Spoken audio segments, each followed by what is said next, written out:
और क्रेमलिन से जो संकेत मिला है उसके मुताबिक यूक्रेन युद्ध का अब एटमी रूपांतरण होने जा रहा है। युद्ध जीतने के लिए रूसी सेना परमाणु विस्फोट कर सकती है।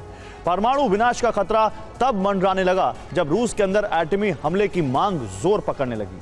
रूस का गुस्सा इसलिए बेकाबू हो गया है कि नेटो की मदद से यूक्रेन रूस की धरती को लगातार दहलाने की कोशिश कर रहा है।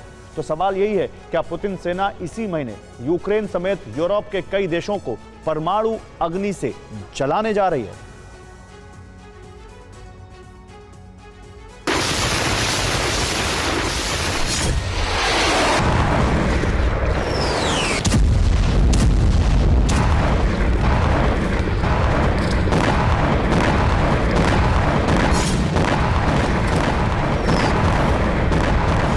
यूक्रेन युद्ध का विस्तार होने जा रहा है।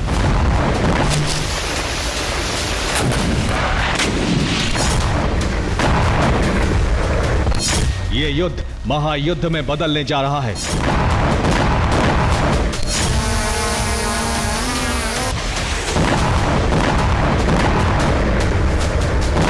विनाश की इस बारूदी आग में संपूर्ण यूरोप भस्म हो सकता है।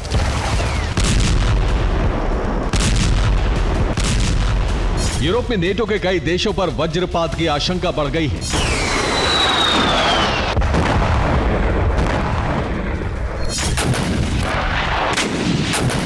यूरोप में एटमी विनाश का सबसे बड़ा कारण बनेगा यूक्रेन का वो हमला जो उसने रूस की धरती पर किया है।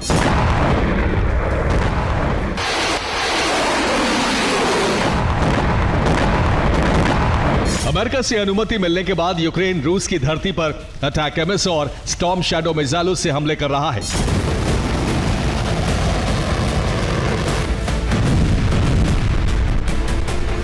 यूक्रेन का यही वो हमला है जो न सिर्फ यूक्रेन बल्कि यूरोप के कई देशों में एटमी तबाही की वजह बन सकता है।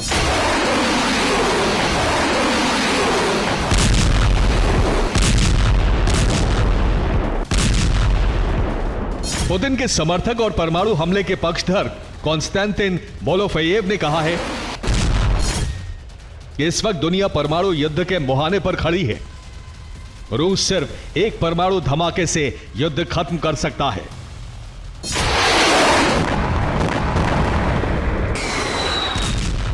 रूस की तरफ से परमाणु धमकी तब जारी की गई जब यूक्रेन ने पश्चिमी देशों के हथियारों से रूस में हमले तेज किए। इससे भड़की रूसी सेना ने कीव विजय का बारूदी अभियान लॉन्च कर दिया है। रूस यूक्रेन में 1 दर्जन मोर्चों पर विनाश की बरसात कर रहा है।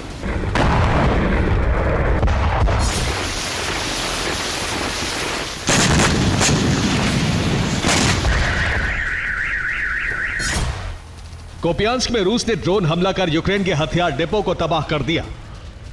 ज़ेपोरिजिया में रूस ने यूक्रेनी सेना के 2 ठिकानों को तबाह कर दिया।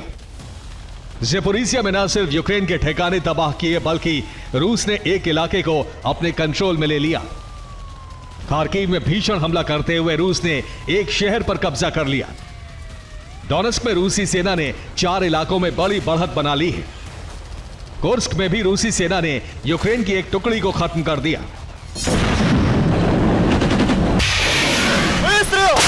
रूसी फौज इसी तरह कई मोर्चों पर यूक्रेनी सेना को बड़े जख्म दे रही है।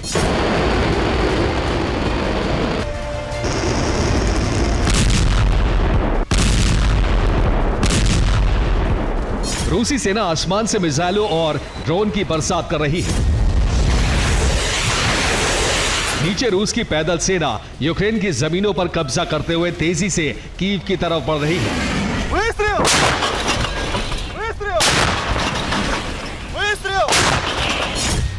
यूक्रेनी फोर्स तमाम कोशिशों के बाद भी पुतिन सेना को रोकने में सफल नहीं हो पा रही है।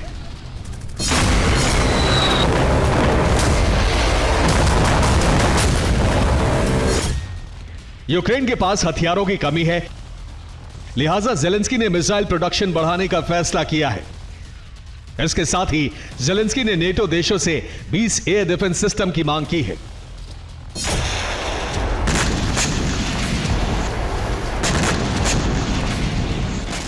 ज़ेलेंस्की ने कहा है कि अगर यूक्रेन को 20 एयर डिफेंस सिस्टम नहीं मिले तो रूसी सेना यूक्रेन को सर्दी में पूरी तरह से ब्लैकआउट कर देगी।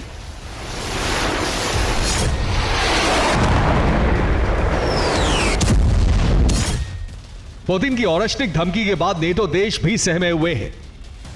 नेटो का फोकस यूक्रेन को हथियार देने पर है, मेंबरशिप देने पर नहीं।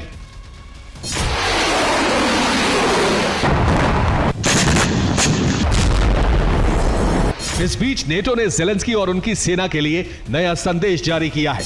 नेटो चीफ मार्क रूटे ने कहा है कि यूक्रेन तब तक युद्ध विराम को लेकर बातचीत नहीं करे जब तक कि उसे पर्याप्त हथियार नहीं मिल जाते।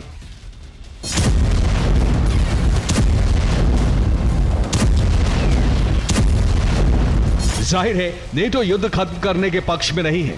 नेटो की यही खतरनाक मंशा परमाणु युद्ध का कारण बन सकती है।